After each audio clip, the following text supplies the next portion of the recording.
Thanks very much, Conor, for the introduction, and I'd also like to thank Joe not only for his sterling work in sorting out the microphone, but for inviting me here and indeed for putting together this, for all the team for putting together this pretty unique event all week, not just this year, but indeed every year. It's some achievement.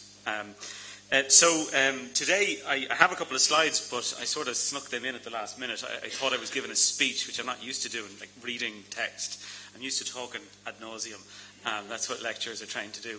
So I have a couple of graphs in there which I'll sneak in. But what I'd like to do is talk about housing from the point of view of a blank canvas. So, as Conor mentioned, we have a whole host of people looking at it and groups talking about it. But if we were to think about what it would be, what are best principles around housing policy, what would they be? And then we can identify where we fall down on that and where the actions that need to be taken. So to do that, to build it up from scratch, I'm going to talk about 4 areas in particular: macroprudential policy, construction policy, social housing and land use. And I think each of these is central to delivering housing in the right way. Having 4 policy areas is, I hope you'll agree, a countable number. And that's one of the key points I'd like to make at the outset, is that housing is certainly not let's leave it to the market and see what happens, but neither is housing, this is so unbelievably complicated we don't even know where to start. As you may have noticed, I'll be mostly talking about how, but I will finish up a little on the why. For too long, I think it's been assumed that housing is a local issue.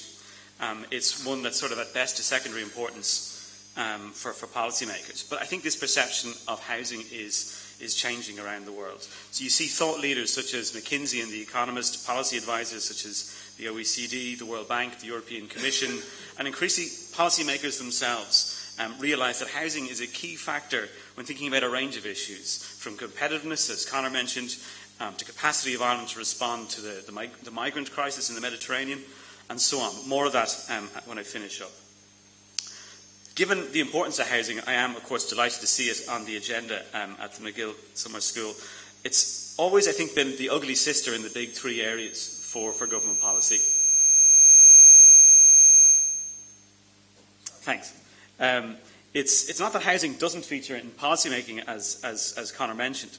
The Department of the Environment has responsibility for planning. The Department of Justice regulates estate agents. The Central Bank sets rules about mortgages. The Department of Finance controls taxation of the housing sector. The Department of Social Protection is involved in rent subsidy. The Department of Taoiseach, and even the Revenue Commissioners get involved when it suits them. And that's just at national level. At local level, county councils set their own development plans, their own minimum standards, and ultimately they can veto any planning application if they so choose.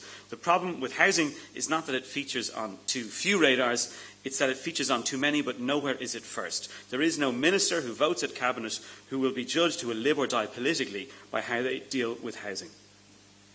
With such a mess in terms of responsibility, is it any wonder that we lack a coherent housing strategy? So what I propose to do, as I mentioned, is to outline from a clean slate what we might have. A key element of any strategy is having a clear overall aim and vision that we agree on. And for me, the vision for housing is pretty simple. We want an Ireland where residents can choose to live where and how they wish.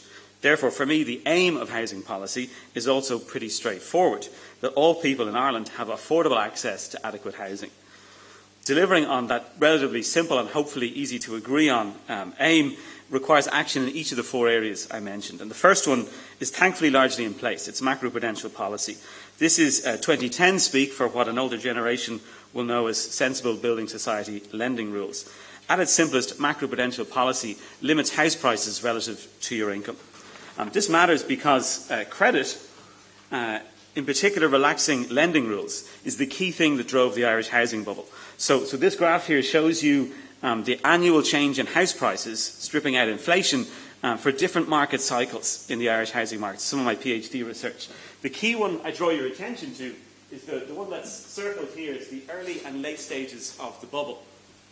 The big red bit is credit conditions. What that means is basically from 2001 to 2007, pretty much the only thing driving up house prices in Ireland. It wasn't incomes going up, it wasn't supply too much or too little. It was just credit conditions being relaxed and people having unrealistic expectations. So when you think about house prices, there are actually 2 different types of factors that affect house prices. The first are fundamentals: income, supply, demographics. These are slow-moving typically slow-moving, and when nothing else is at work, you can see these in the ebb and flow of house prices over much longer periods of time than this particular one. And I'll show that in a second. The second set of factors that affects house prices is what I call asset factors. This is credit conditions and expectations. These are things that can turn overnight. And they're the things that drive up and down house prices. You can see there, yellow is expectations, red is credit conditions. These are the things that can turn overnight. They're not fundamentals. They're about beliefs. And beliefs can change. And they've driven most of the change from 1995 on. And what macroprudential policy is it effectively shuts off those red and yellow channels. It means that house prices just depend on income, supply, demographics, the fundamentals. As I mentioned, the ebb and flow of house prices. Some of the other research I've been doing has been trying to build up a much longer picture of what happened to the housing market in Ireland. So this is a work-in-progress version of house prices in Dublin, stripping out inflation, going back to 1900. I've stopped it at 1995 because, as I just pointed out, if you include that last bit, the whole thing goes bananas, as we know. But up to 1995, you can see the ebb and flow as incomes are rising or falling, supply is rising or falling. You can see some pretty dramatic falls and rises, but nothing like what we saw. So macroprudential policy is really important for stopping the kind of thing we saw 1995 to 2007. I think it's no exaggeration to say that if we had had the central bank rules we currently have since the start of this year, if we had had them in 1995, the housing bubble would have been nowhere near as dramatic as it was. We would have had swings, definitely, but nothing like what we saw. And I'm happy to talk about that in more detail during discussion if people want to bring it up. But what I'm going to do for the moment is take this as largely in place. Macroprudential policy is there. You need a minimum deposit if you want to buy a house. That's a good thing. Unfortunately, that's the easy one of the four, because it's done, it's water under the bridge. And remember, it was done by the central bank in the face of widespread opposition from the political system. The other areas are going to be equally tough to do, but are going to have to be done by the political system, by politicians who have to get re-elected. The second area I'd highlight is construction policy. So what do I mean by construction policy? Effectively, what I mean is anything that affects the cost of building a home and the quality of the homes that are built. So if good macroprudential policy limits house prices relative to incomes, good construction policy limits the cost of building a house relative to your income. It's the flip side of affordability. To see why this matters, consider an organisation thinking of building 100 two-bed apartments in Ireland today. They'll have to spend, this is a table rather than a graph, but I'll work through it, and they'll have to spend somewhere between €1,800 and €2,000 per square metre. If they're building in Dublin City Council or Dunleary Rathdown, and that's where most of the demand for apartments in this case is, they're not going to be allowed to build smaller than 80 square metres for two-bed, and realistically they're not going to get planning permission if the average size is less than 87 square metres. So these are the hard costs of construction. How many square metres, how much per square metre? And 80 square metres at 1,800 translates into roughly 145,000 per unit. If you have the 87 and the higher cost, 175,000. These are the hard costs, and on top of the hard costs, you'll see a multiplier there. The multiplier is the soft costs that go in on top. These are things like professional fees, the cost of finance, local authority levies, the VAT rate, the builder's profit margin. Roughly speaking, for every €1 in hard costs, you add 77 cents in soft costs, but that will vary from project to project. In this case, we take the 77 cent, and what it practically means is that the total unit cost, hard and soft costs, and I'm leaving aside land for the moment because I'm going to talk about that before I finish up, is somewhere between 260,000 and 310,000 for building an apartment. In and of itself, that figure means nothing until we connect it up to people's incomes. So let's take a household with 2 adults and 2 children. They earn 45,000 a year gross. They have a monthly disposable income of €3,000. If you have €3,000, you can't spend more sustainably than €1,000 a month on your accommodation, either rent or mortgage. And this logic works either way. I've taken it as a rental case, but it works in both ways. So we've got €1,000 that this family, that's not a particularly poor family, they're 45,000 a year, they can spend no more than 1,000 a month on accommodation.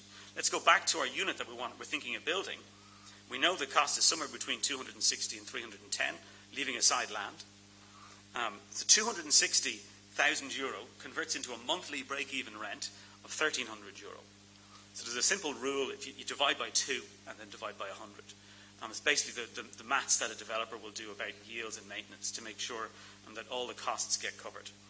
If you took the higher cost, I mentioned it's somewhere between 260 and 310, the break-even rent would be slightly over 1,500 euro. So we know that this family can't spend more than 1,000 euro sustainably. And if we wanted to build them a 2-bedroom apartment for 2 adults and 2 kids, currently it would cost between 1,300 and 1,500 euro. So per month, break-even costs. So we would need to subsidise a family earning 45,000 euro a year to the tune of 300 to 500 euro a month, just to allow them to be able to afford a newly built apartment.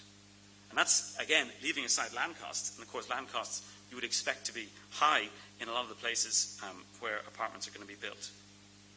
Hopefully you can see now the importance of construction policy. If you take a single person and they earn 18,000 euro a year and they want to live in a 1-bedroom apartment, the figures are even worse. Again, depending on which numbers you take, you're talking about a monthly subsidy of between 500 and 600 euro per month for a single person to live in a newly built 1-bedroom apartment. This highlights the key rule underpinning what our construction policy should be. We need to benchmark the cost of building the minimum socially acceptable home and then connect that cost back to the real economy, back to our incomes. Most of the policy suggestions we've heard so far about improving supply relate to the soft costs. Why don't we lower VAT? Why don't we scrap local authority levies? Why don't we have zero profit homes? Each of these suggestions ignores the fact that that ratio between hard costs and soft costs, that multiplier, 1.77, that's sort of the same in other countries. It's not out of line. The blindingly obvious bit that we shouldn't be ignoring is the fact that it's 1,800 to 2,000 euro a square metre in Ireland, in the Republic of Ireland, and it's 1,000 to 1,200 euro a square metre in Belfast, in most German cities. So we need to reduce the hard cost of construction by between a third and a half. Currently, the maximum number of square metres that a household with 45,000 euro in income can afford is 62. And we won't allow anything to be built that's less than 80. In a healthy market, that should be the other way around. You should be able to afford far more than the minimum. If we were able to reduce the hard costs of construction from 1,800 down to 1,500, that family would be able to afford 75 square metres. If we were to reduce the minimum, not every unit, not the average, but the minimum from 80 down to 60, we now would put that family in a position where they could either choose to live in 60 square metres and have disposable income to spend on something else, or if they want, they could go to 70 or 75 square metres in terms of how much space they want to live in. This is giving people the freedom to live how and where they wish. Remember the vision I mentioned at the start. One thing before I move on is just to mention, perhaps for discussion, the life cycle of housing. Currently we have universal size restrictions based on what I think is the misguided belief that all housing should be suitable for all people at all times in their life. We need to move to a life cycle approach where we recognise that people at different stages and in different ways of life have different housing needs, be they students, young professionals, families, single-person households, downsizers, or assisted living for the elderly. This exercise here also points out, I think, a key point that's been missed entirely by our policymakers over the last 10 years as they've consistently increased minimum standards. Regulations definitely bring benefits. They also bring costs, and we need to understand the relationship between the two.